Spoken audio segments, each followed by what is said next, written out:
Hi, this is Dick Morris with the 7th of these video series, and this one is on the impending difficulties and perhaps even death of the State of Israel.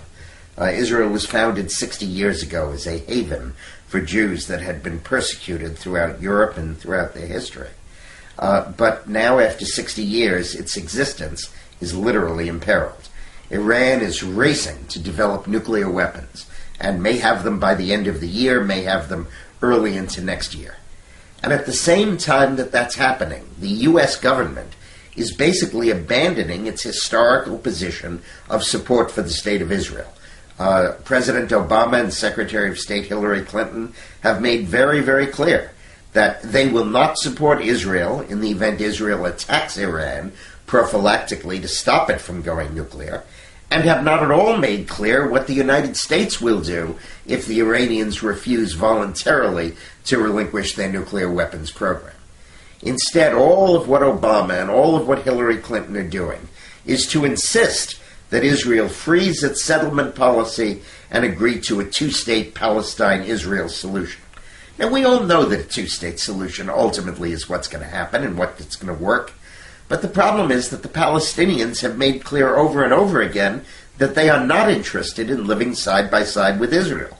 Their only interest is in taking over Israel and throwing the Jews out. That was most recently clear when Hamas, which advocates war, faced the Palestinian Authority, which advocated reconciliation and recognition, and Hamas won decisively.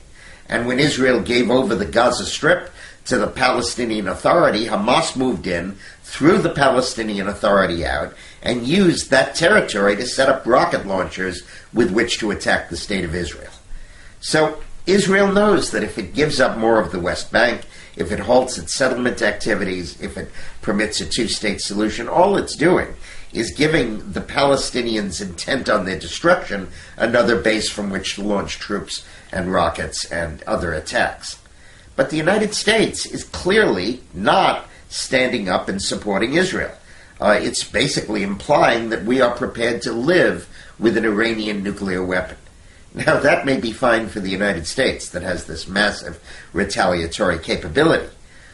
But Israel, which also has a retaliatory capability, can't accept this with impunity because one nuclear weapon, one first strike, is enough to wipe out the whole country. It's a tiny little nation, and enough to kill 6 million Jews.